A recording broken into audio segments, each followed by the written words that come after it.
This is the WJTS News. In tonight's news, wanted suspect dies of self-inflicted gunshot wound. The Huntingburg Christmas stroll, Fox Hollow Gallery fire story, Braun wins U.S. Senate seat, and DuBois County election results. Kurt Gugsell will be in with sports, and on WJTS Inform, Molly Wookner and Nikki Lasher with TriCap talking about holiday shopping. All to come on WJTS TV News.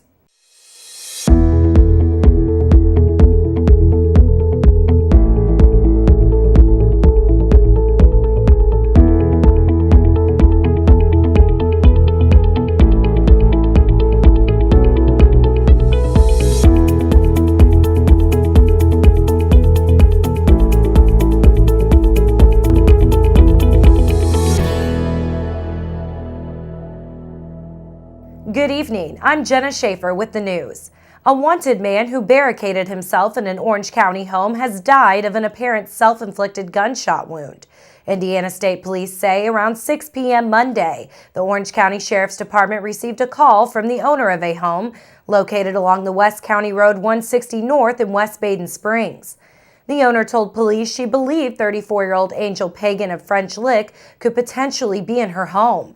The woman had earlier reported that Pagan had threatened to kill her as the result of a domestic dispute and was afraid to return home by herself with her 2-year-old child.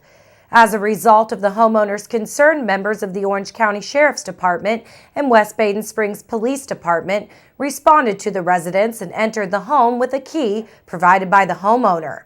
The responding officers were also aware of an unrelated misdemeanor warrant for resisting law enforcement that had been issued for Pagan's arrest. When they entered the home, the officers discovered Pagan was, in fact, in the home. The officers asked Pagan to surrender himself and say he immediately displayed a handgun and retreated into a bedroom and locked the door. The officers did not immediately confront Pagan, opting to leave the home and establish a perimeter and summon additional assistance. Within the following hour, additional members of the Orange County Sheriff's Department and members of the Indiana State Police, inclusive of SWAT team members and state police hostage crisis negotiators, arrived at the scene and spoke with Pagan through the evening and early morning hours, trying to encourage Pagan to peacefully surrender. As Tuesday morning drew near, police say Springs Valley school officials were notified to arrange for an alternate school bus route to assure safe transportation of school-aged children that lived within the area. Negotiations continued through the day and into the afternoon, even as Pagan made efforts to obstruct the view into the home by placing a mattress in front of a window. Despite this, authorities offered to move to a place of personal jeopardy to speak with Pagan and implore him to surrender. When it became apparent they were not going to be successful in convincing Pagan to surrender, members of the state police SWAT team removed the door from the opposite side of the home. They say the action was taken since it was known Pagan was on the other side of the house, and if necessary to enter the home, it would make entry tactically safer for law enforcement. It is believed when Pagan heard the door being removed, he retreated back into the house and one gunshot was heard from within the home. Troopers then quickly entered the home where Pagan was discovered with a gunshot wound to the head.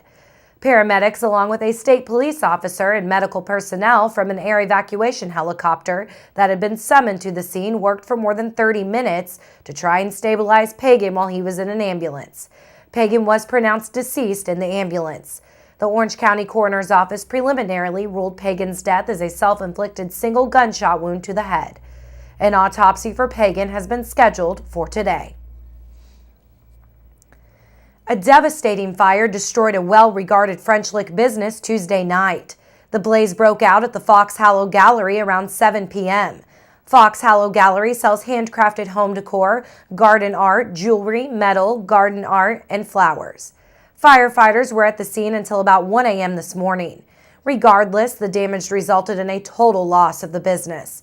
Representatives of Fox Hollow Gallery in a Facebook post said they are not sure when or where they will reopen. The post noted that firefighters fought the fire for at least 4 hours, at one point had 7 hoses on the blaze. They confirmed that the business is a total loss and will see what they can salvage. The French Lick Fire Department was assisted at the scene by the District 1 Fire Department, the West Baden Fire Department, and the Paoli Fire Department. We will have more on this story as more information becomes available. Join the downtown Huntingburg merchants this weekend for their annual Christmas shopping event beginning Thursday. Shopping hours are Thursday from 10 till 6 p.m., Friday 10 till 9 p.m., Saturday 10 till 7 p.m., and Sunday from noon till 5. On Thursday, come hear the children sing Christmas carols and drink hot cocoa before the annual tree lighting at the new Market Street Park at 7:15 p.m. New to the tree lighting, the Huntingburg Public Library will have a fun Christmas-themed storybook walk you won't want to miss. On Friday, it's Sips and Bites nights. While you shop, the shops will have special treats for you. Saturday, while you shop, Santa and Mrs. Claus will be roaming the streets between 1 and 4 p.m. Carriage rides will be running from noon till 5 p.m.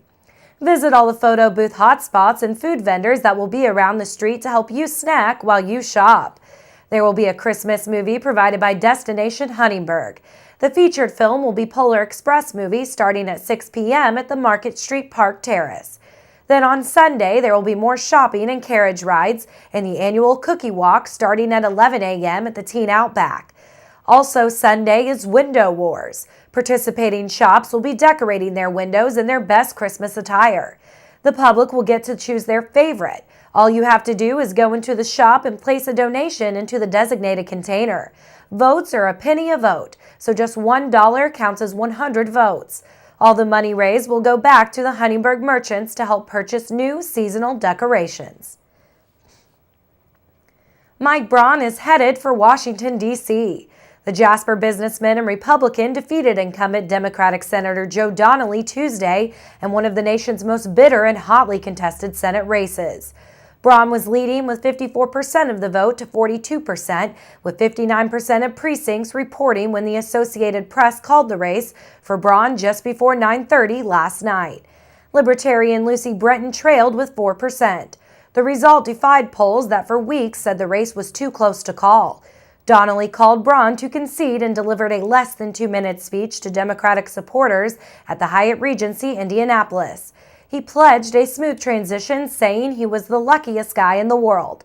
After defeating 2 incumbent congressmen in the primary, Braun denied a second term to the Democratic senator. He ran as a reliable Republican vote who would back President Trump, defeating Donnelly's message of bipartisanship. Braun delivered his victory speech at the state Republican gathering at the JW Marriott beside his wife, Maureen. The GOP also was celebrating its successful defense of 7 of the state's 9 congressional seats. Braun thanked all Hoosiers for giving him a resounding victory and for putting their faith in him, promising he will not let them down. He said he'd like to see political races become less nasty, a notable call after months of negative advertisements from both sides. Braun says it should be about what you bring to the table and hopes that changes down the road. Incumbent Republican Larry Bucshon retained his 8th district seat in the U.S. House of Representatives. Bucshon defeated Democrat William Tannous yesterday in the 19th County 8th District by a decisive 65-35% margin. Bucshon has scored several decisive re-election victories since 2012. Bucshon said, as he has said after all his recent victories, that he's honored and humbled to have won. He said the victories come by such large margins because he and his staff earn it. Other races of local interest and results of other contested state races of local interest Tuesday night. Republican incumbent Shane Lindauer defeated Democrat challenger Joe Lannon for the District 63 seat in the Indiana House of Representatives, gathering 67% of the vote compared to 33% for Lannon. For District 74 state representative, Republican incumbent Stephen Bartels defeated Democrat Larry Kleeman 57 to 43%. And for State Senator District 47, Republican incumbent Aaron Houchin knocked off Nick Seiler 67 to 33%. Here are election results of contested races in DuBois County. Republican Amy Kippenbrock for the office of DuBois County Clerk. In the county recorder's race, Republican Jacqueline Messmer McFerrin took the victory. In an anticipated race for the office of DuBois County Sheriff, Republican Tom Kleinhelter came out on top. Democrat Angie Giesler for the office of DuBois County Assessor. There were a couple of contested seats in the DuBois County Council. For Council District 2, Democrat incumbent Becky Beckman won the race. And for Council District 3, Republican incumbent Charmaine Clem came out on top. Other contested races in DuBois County include Cass Township Board, where Republican Randy Boehm and Democrats Lee Bilderback and Lisa Matthews were the three top vote getters. For Madison Township Trustee, Republican Scott Blasey grabbed an easy victory over Democrat Brett Cullinan, 70 to 30%. Patoka Township Trustee Republican Donald Astrike easily defeated Independent Jeff Summers, 77 to 23%. And for the Birdseye Town Council, Democrat Mary Ann Cummings received 31% of the vote, Democrat Roy Partenheimer 26% of the vote, Republican Brett Eckert 24%, and Democrat Lisa Huff 19%. There were two contested school board races in DuBois County. For the Greater Jasper District 1 seat, incumbent Ken Schnauz defeated challenger Jimmy Corbin 52 to 48%. For the Southeast DuBois County District 3 School Board seat, Belinda Longy defeated Jason Heil 74 to 26%. For the public question, 77% of DuBois County voters voted yes, 23% voted no. DuBois County saw an overall 57.8% voter turnout. In Spencer County, there was an upset with Republican challenger Victor Eppiletti defeating Democrat incumbent Dan Wilkinson 54.5 to 45.5% of the vote. Eppiletti commented on his victory over Wilkinson. Wilkinson says despite the disappointment, he appreciates his time as prosecutor and offers his congrats to prosecutor-elect Eppiletti. For County Auditor Republican Autumn Goodman Winkler, for the office of Spencer County Sheriff, Democrat Kelly Rinke won the race. Rinke says she feels great about the new position and says she looks forward to keeping her word by rolling up her sleeves. For County Coroner, Republican Rachel Gentry, Spencer County Council District 1 seat, Republican Steve Hoff, County Council District 2, Republican Blake Bunner, and County Council District 3, Democrat Todd Grundhofer. Grundhofer says that with the new position in office, he's looking forward to pushing broadband to Spencer County.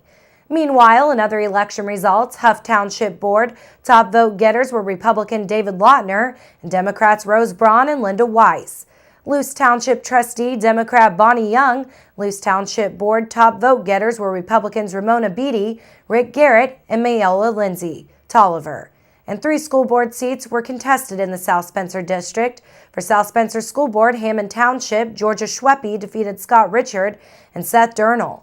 In Luce Township, Seat 2, Melissa Middleton outdistanced Evan Young and Eric Small. And for Ohio Township, Seat 2, Kevin Collins defeated Matthew Bruner. Stay tuned. Weather, sports, and inform featuring Molly Wonkner and Nikki Lasher all to come on 18 WJTS News.